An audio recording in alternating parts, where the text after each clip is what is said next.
Very well, greetings to everyone once again. What a privilege it is to be with all of you here, and am.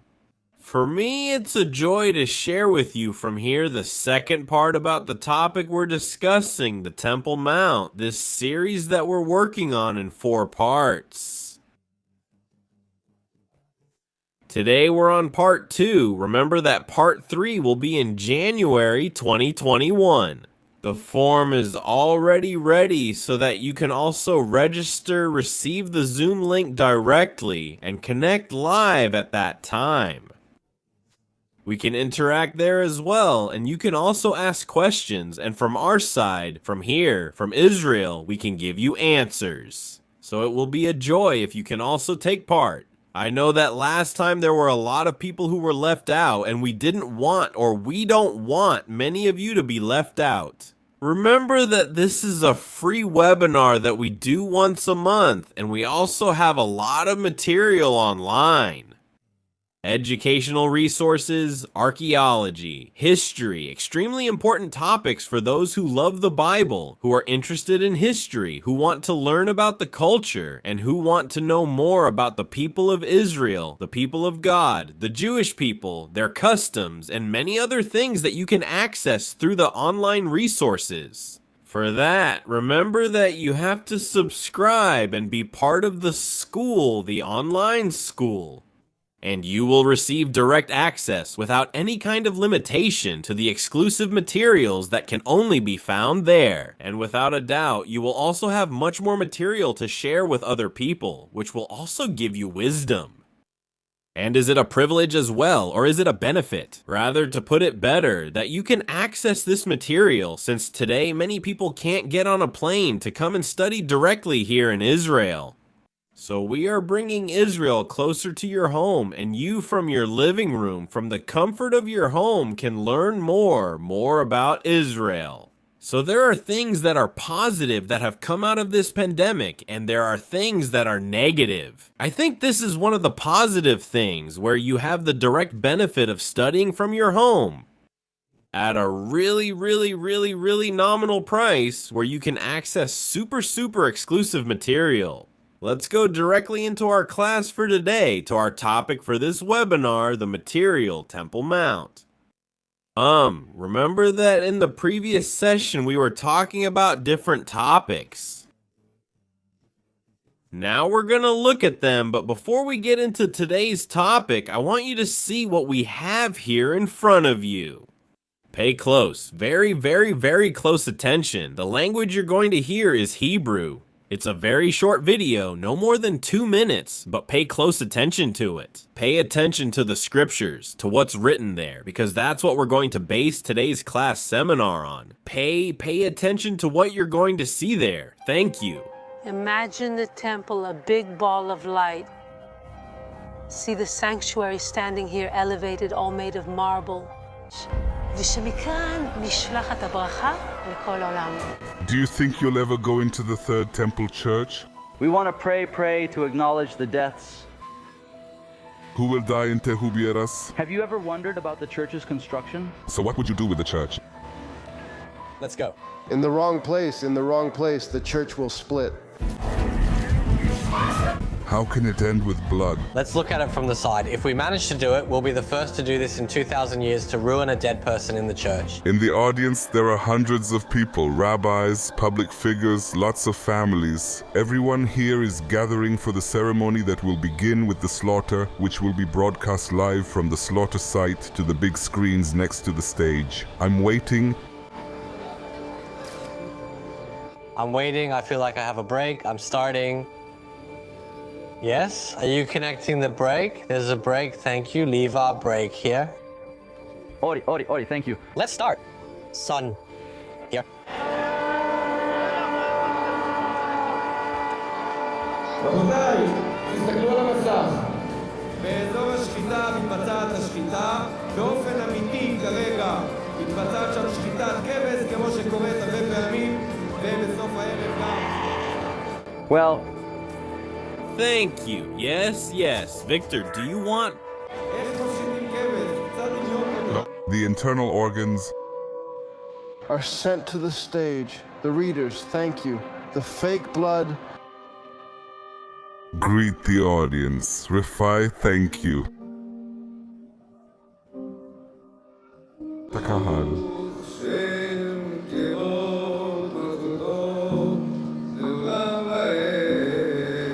רפאל וחבריו צולים את הכיף. Thank you. ומחלקים לכל מי שבא. ביסמרק אורבן. Thank you. Thank you.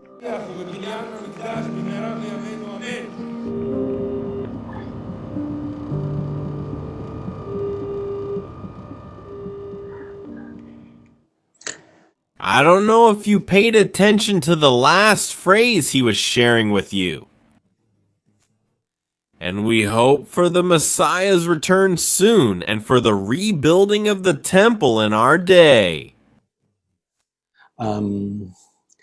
Everything you just saw there in that image is what people are experiencing here in Israel today. They are, really, thank you? Images that many of you watching now from other parts of the world may not be used to seeing.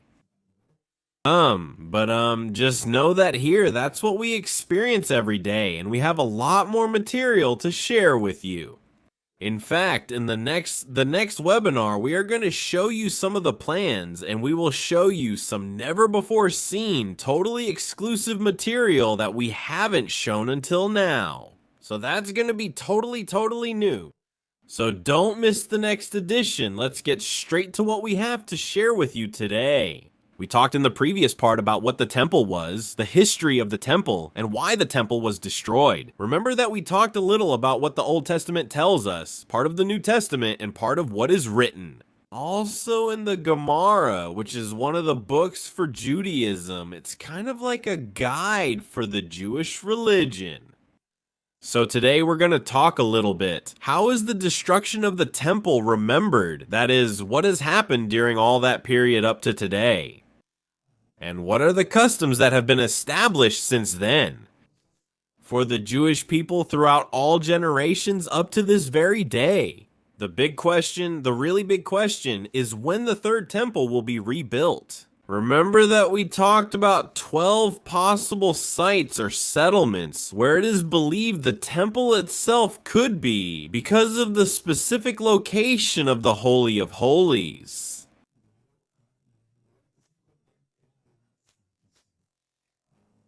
Let's take a look at how the destruction of the temple, the second temple, is remembered. Remember that we always say this happened in the territory of Israel, and more precisely when the first temple falls.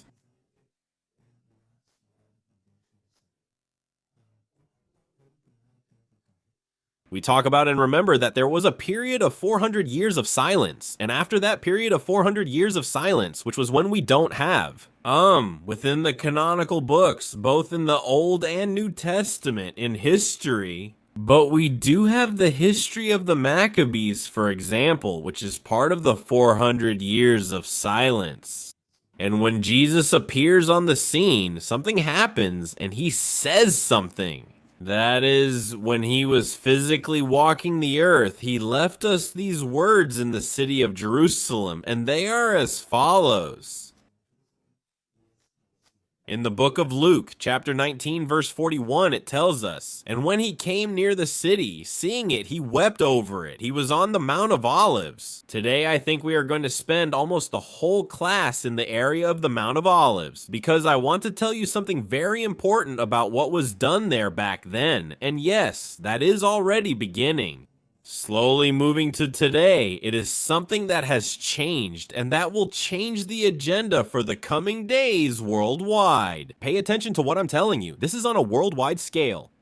Now, look at what it says here. It says, "And when he came near the city, seeing it, he wept over it, saying, if you had known, even you, at least in this day, the things that make for your peace, but now they are hidden from your eyes. For the days will come upon you when your enemies will build an embankment around you, surround you, and close you in on every side, and they will level you to the ground." and your children within you, and they will not leave in you one stone upon another, because you did not know the time of your visitation. Fíjense, Here is Jesus. He is giving a prophetic word. He is saying something here very, very interesting about the words. That is, the words he was saying at that moment were spoken in a very aggressive tone. He was speaking in an aggressive way to the people of that time in the city of Jerusalem because he was talking about the house of God. In that place was the house of God. It was also where the most exclusive group of that time was. The Sadducees were in charge there. All the elite were in the city of Jerusalem. And for a Galilean to appear, for Jesus to appear, someone who didn't have the financial means to be able to be in the same position as the rest of the people. I don't know where the priests were, the Sanhedrin and all that. He said some words that were aggressive, that were actually threatening. He said, days will come when your enemies will surround you with a barricade. They will besiege you and bring you down to the ground. I mean, why does he say that? Because you failed to recognize the time of your visitation. Now, that prophecy is fulfilled, whether you believe in Jesus or not. Those prophecies, the words that came out of Jesus' mouth, are fulfilled a few years after he died and rose again. When does this happen? It happens with the attack of the Romans. Remember that the Romans began to weaken among themselves and had to come from Rome. That is, Judea. The Roman Judea of Jerusalem began to weaken. And Rome had to come from outside. That is, the original Rome, the Romans, to come and fight against the rebellion of the Jews who were rising up against Roman Judea. And then what became known as the 10th Legion appeared. The 5th Legion also appeared, and the 12th and 15th Legions appeared as well, which were under the command of Titus. They were the ones who appeared on the 14th day of the month of Nisan in the year 70 after the Christian era. This happens during the time of Pesach, during Passover, 70 years after the Christian era, after the Common Era. Passover, that is Jesus, and we have to take the Common Era, and we say 33 after Jesus. He was crucified, so we're talking about a few years later, from 33 to 70, where the word he gives in Luke 19, verse 41 is finally fulfilled. And 60,000 Roman soldiers, pay attention to this, surround the city of Jerusalem.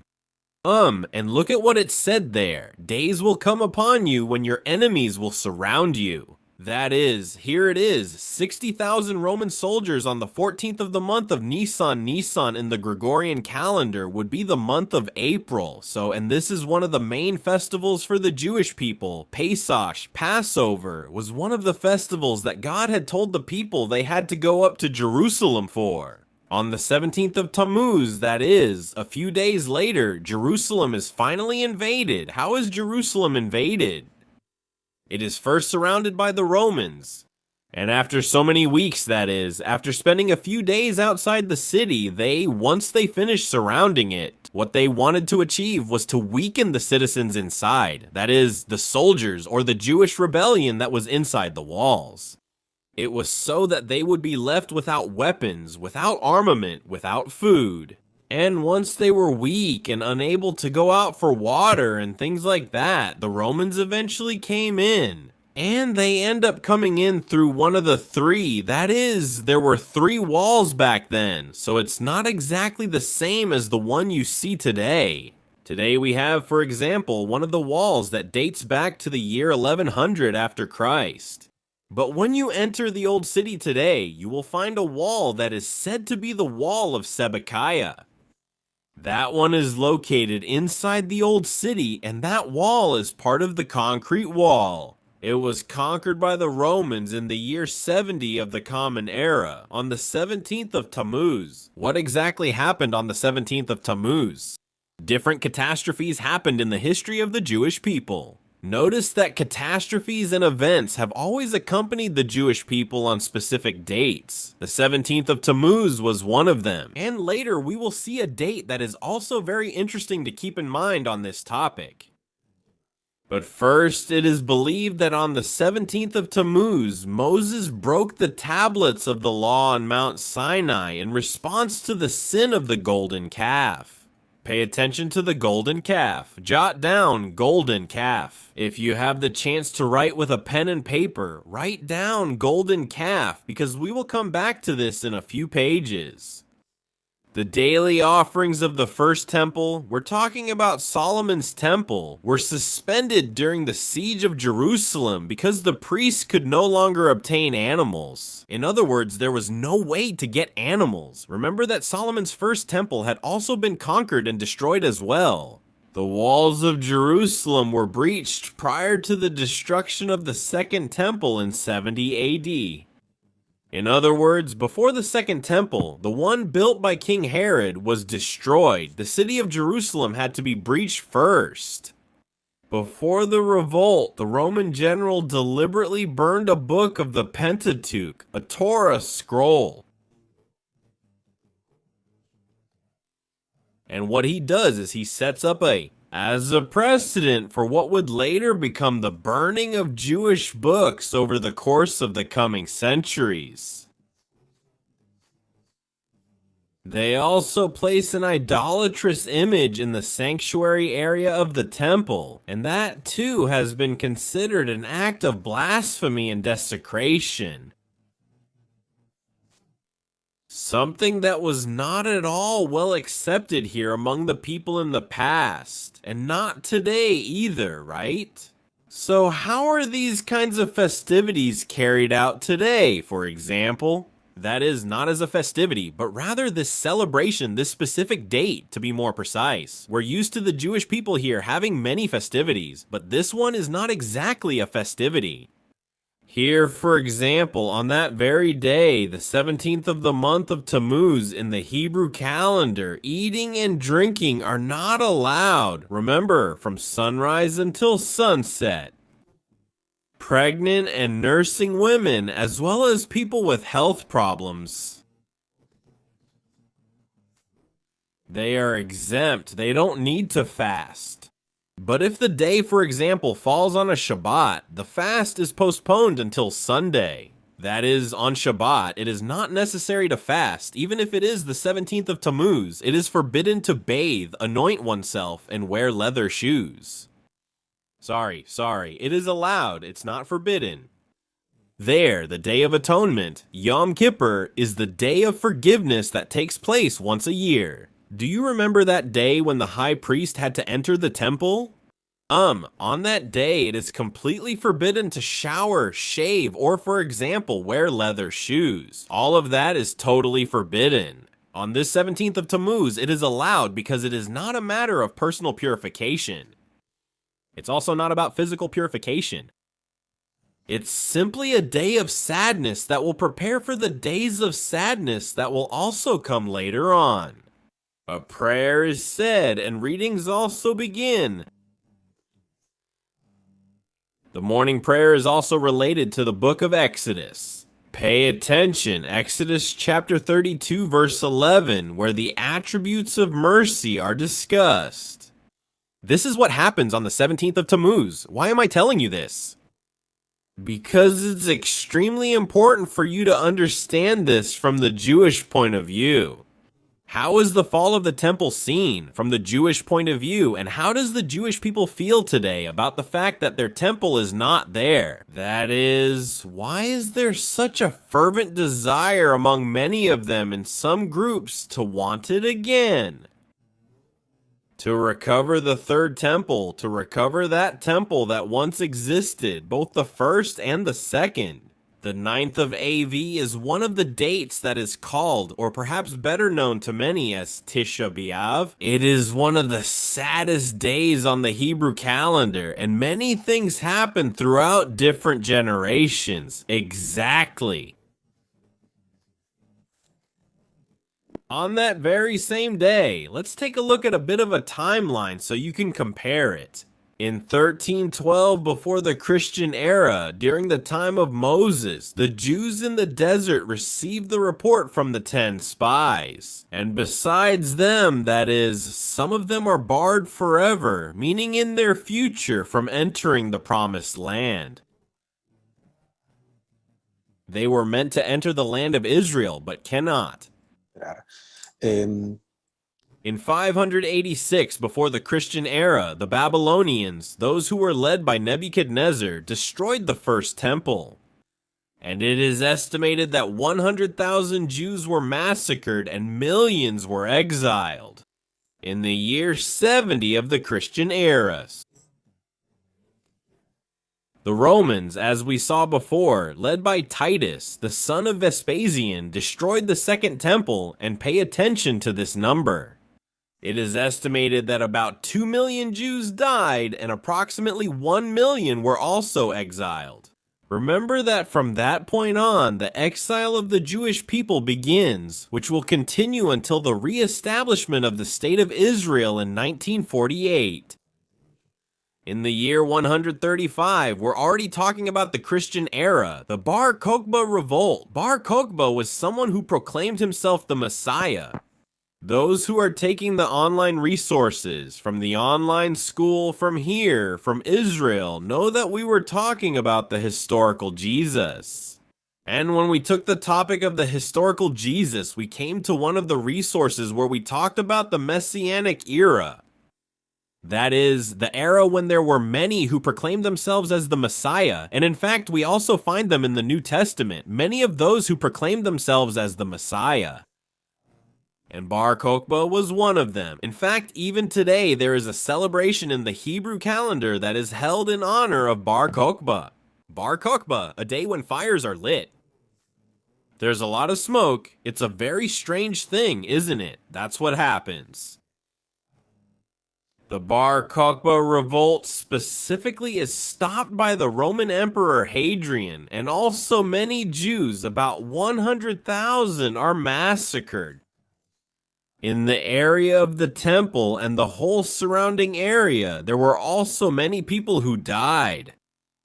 Jerusalem specifically is destroyed, and that's where it is renamed. It stops being Jerusalem, it becomes Aelia Capitolina, and that's where the Jews are finally denied access. That is, every Jew was forbidden to enter the new Aelia Capitolina, what had once been Jerusalem. From there, that's also when it stops being Israel and becomes known by the name that many people know today as Palestine. In the year 1492, this is also a very interesting fact, which happens in the Common Era, in the era after year 0, on the 9th of Av, the Spanish Inquisition. And that's when the expulsion of the Jews from Spain takes place. Notice how interesting that is, right? That a single day on the calendar seems to permanently follow a kind of pattern, of... Let's see.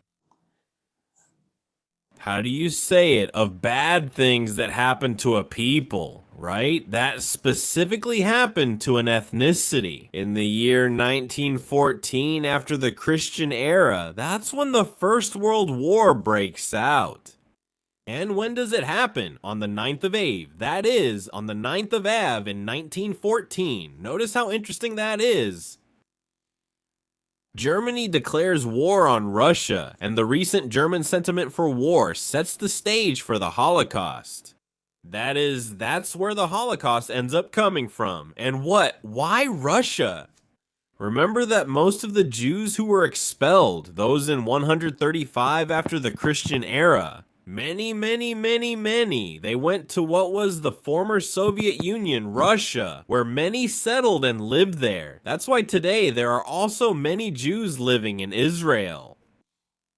On the eve of Tisha B'Av, also the 9th of Av in the year 1942, the mass deportation of Jews to the Warsaw Ghetto began, there in Treblinka. That is to say, once again, the ghost, the monster, or the date that frightens the Jewish people reappears as another 9th of Avi, and this is one of the saddest days. It's within the Hebrew calendar, and it's directly related to the fall of the temple, because both the first temple and the second temple fell on exactly the same day. In other words, both were destroyed on the same day. What happens? That is, what happens on this day nowadays? What has been established for generations for this day of remembrance of the fall of the temple? It is customary, for example, to eat a big dinner the day before. Why? Because we are going to begin a fast. And that is to say, it will be a fast that is going to be a bit more demanding than the previous one. They have what is known as the pre-fast meal, the Suda Mafsaket, which is a meal where you can only have bread, water, and hard-boiled egg. That is to say, it has to be just enough, right? Enough so that, let's say, I don't need to eat too much, but I also don't need to eat too little. It has to be just what is necessary. The egg has two symbolic meanings. For example, its round shape represents the cycle of life for the Jewish people. And notice that it's interesting because they are showing it as a kind of, in that cycle of life, as a kind of pattern, where that 9th of Av is always coming back to do something against the Jewish people, so they can imagine it that way, right? They imagine it as a kind of cycle and say, it's the egg. That's why the egg has to be there that day. However, that's one of the representations. But the other representation as well, or the symbolism it has, is that as it gets harder, that is, as it cooks, the egg becomes harder. And that's a kind of symbolism of the Jewish people's ability to withstand pressure, persecution, punishment, being left alone. That is, the more pressure they are put under, the more the people seem to become hardened. The Jew becomes more hardened and seems to grow stronger to the point of becoming fully formed, right? In fact, there's something the scriptures also tell us in the book of Ezekiel. It says, and the Jewish people are stiff-necked. And that's also very interesting, how the egg cooks and becomes hard. But actually, the point there is that it reaches its peak strength, its maximum force, and for the Jewish people, that's what it was made for. So in this meal, there's a gathering of ashes, when this dinner is held and it was lost.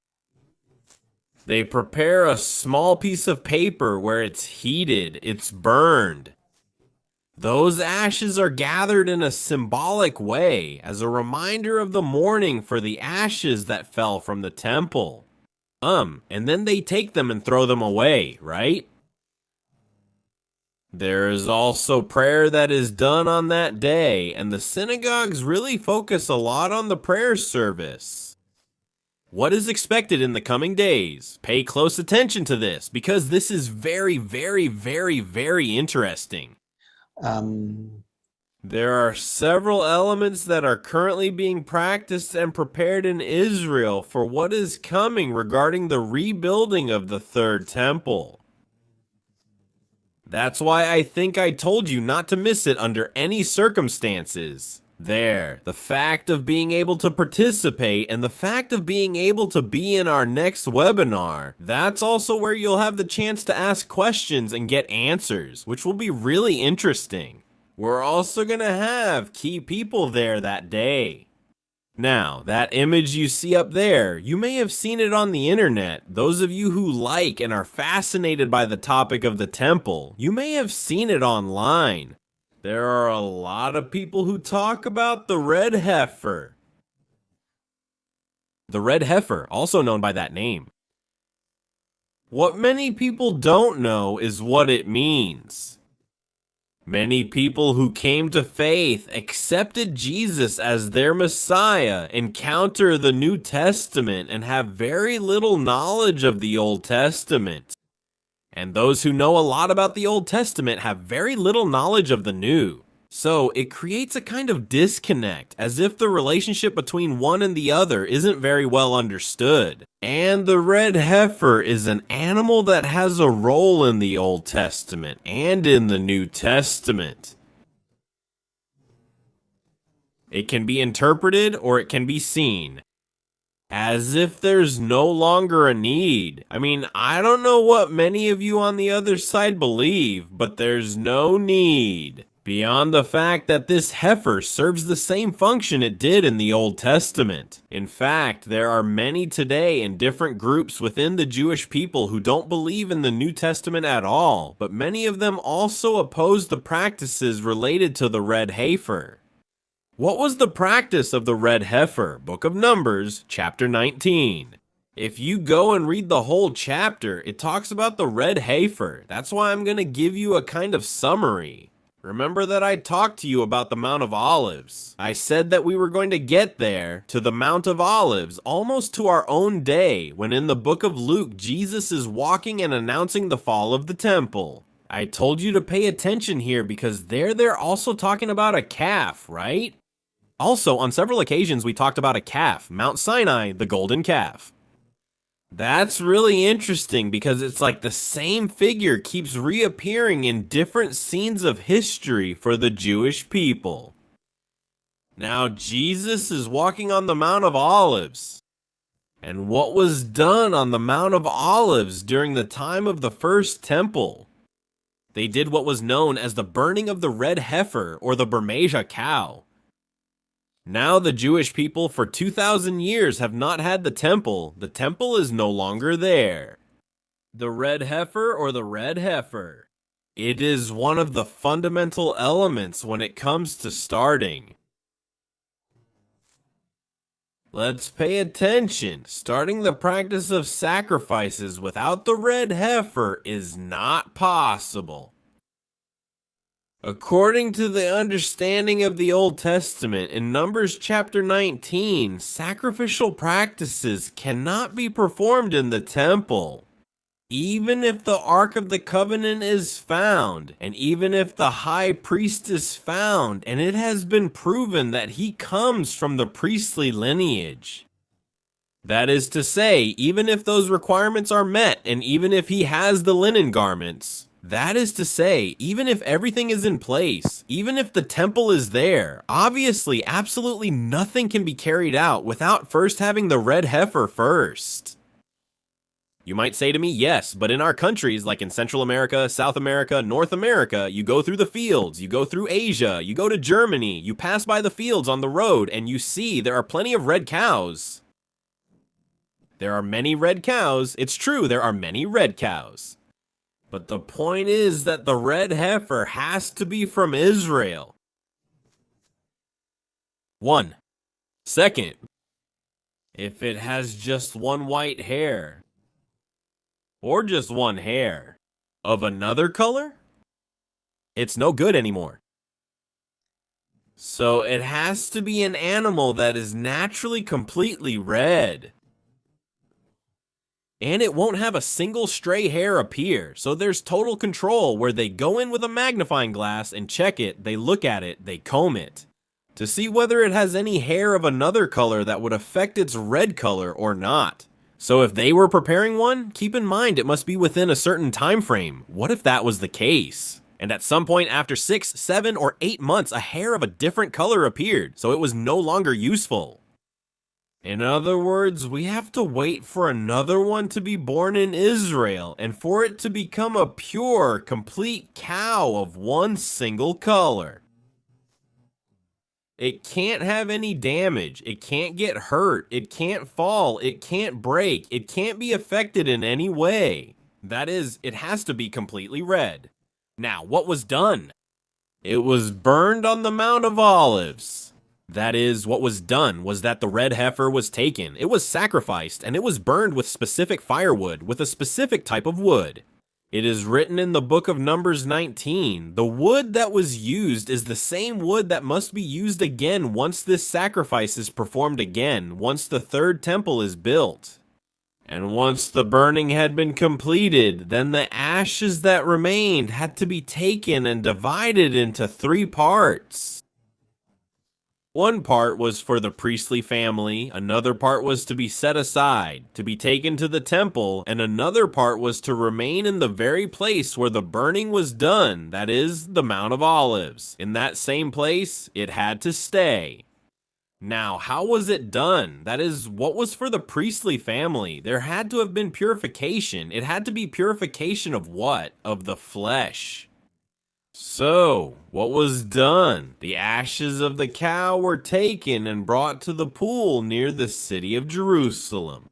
They would take water from the pool of Siloam, mix it with the ashes. That water from the pool of Siloam was mixed with the ashes and put into the mikvahs. What were these places for? Those who knew and had the opportunity to come to Israel and visited the city of Qumran, the place where the scrolls of the book of Isaiah were found, must have noticed that there are many mikvahs there. They are places for ritual immersion, where the citizens or the people who lived in that place would go into these fountains or pools of water. They used the mikvahs to purify themselves, and they did it up to 5 times a day. That's why it's also believed, remember that John the Baptist, he belonged to that place. If you go to the city of Jerusalem today and go up the steps, the southern steps where you could enter from the city known as the City of David toward the temple.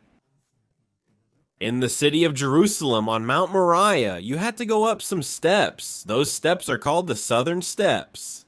Right there were mikvahs, there were pools, there were baths where people had to purify themselves, get into the water, immerse themselves completely, and then come out. And then they were purified and could enter the temple area. Now the ashes of the red heifer mixed with the water from the Siloam pool was the only substance. The one that could purify. Unclean, that is, it was what could purify unclean flesh back then, the only acceptable thing. So for 2,000 years, the Jewish people today have not been offering sacrifices. They have no temple, no priests, no prophets. So, the person who, for the first time, once the temple has been established, wants to perform priestly duties and wants to make a sacrifice in the temple, first must be purified. And to be purified, they have to do it according to the Old Testament, Numbers chapter 19. So they need to have a red heifer that is completely pure, and at the moment the temple is built, this heifer must be ready. Today the news is, the heifer is already purified, living in the state of Israel. Not only did they manage to get that heifer, but they also managed to match that heifer with the heifer's mate so that their offspring would be exactly like this heifer. That is to say, so that a new generation of red heifers can begin again in the territory of the land of Israel. A pure animal without blemish of a single color, ready and prepared for the purification of unclean flesh. That is to say, of the unclean person. Now, as I said, that happened in the Old Testament. And those who do not believe in the New Testament then, when the third temple is reestablished, they need to return to this practice. This practice needs to be done again. And here I want to offer a clarification, because there are a lot of people who believe in the New Testament but are waiting for the red heifer. They are waiting for the red heifer to appear. That is, they say, if the red heifer appears, if the red heifer shows up, then the Messiah will come. Let me tell you that the Messiah doesn't need there to be any red heifer. He doesn't need there to be any red heifer. In fact, if these practices are done again, it doesn't affect the Messiah whether these practices are done or not. And I hope I don't offend anyone with what I just said. But I think it's important for us here to say things the way they need to be said, right? Because there's a lot of confusion, and there are many leaders who talk and are very focused on this whole thing about the red heifer, the red heifer, the red heifer, the red heifer, and the temple, and the red heifer, and the temple. And it's something that will happen, no doubt. It will happen, because the Bible tells us that it will happen. But you don't have to be confused and always get carried away. They say if the red heifer appears and sacrifices start, many people will closely watch the red heifer and related events. Yes, they must pay attention, but not because they'll be purified by the red heifer. I'm not sure if I'm explaining this clearly. That is to say, those who believe in the Messiah today do not need any mixture of ashes or water to be purified through an animal. Notice what it tells us.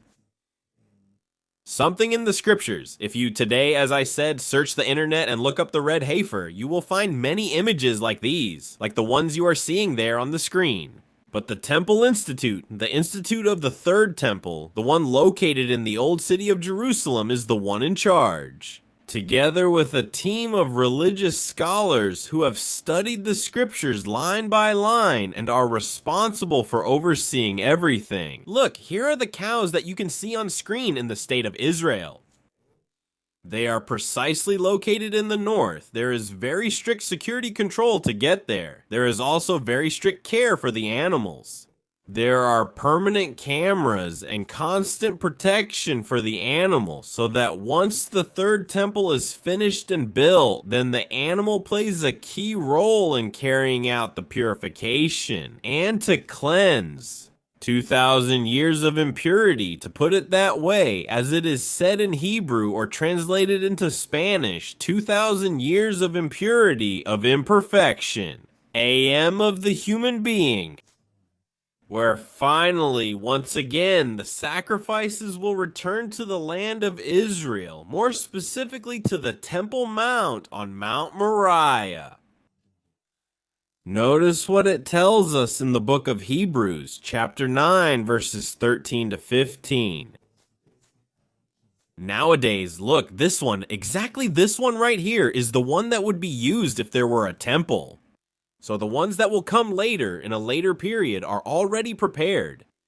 Now look at what it says in Hebrews chapter 9, verses 13 to 15. I'm going to cut this video so you don't get distracted. Pay attention to this. It says, "Because if the blood of bulls and goats and the ashes of a heifer sprinkled on those who are unclean sanctify them for the purification of the flesh, how much more will the blood of Christ, who through the eternal Spirit offered himself without blemish to God, cleanse your conscience from dead works so that you may serve the living God?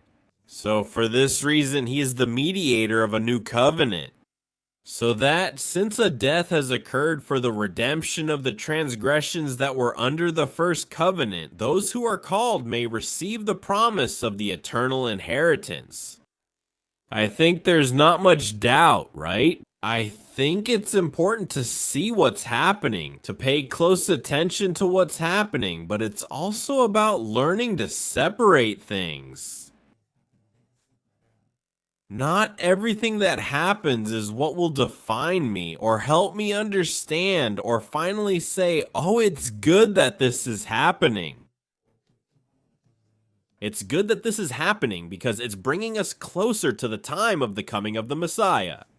But also, all these kinds of things are bringing us closer not only to the coming of the Messiah, but also to the coming of someone else who will precede the Messiah.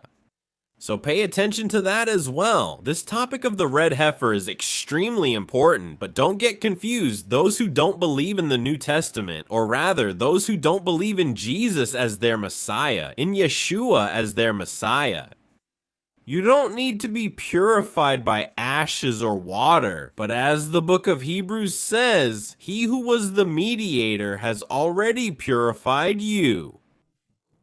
And he gave them access to an eternal inheritance. Well, this is where we end today's webinar. Notice that you have 3 ways to participate.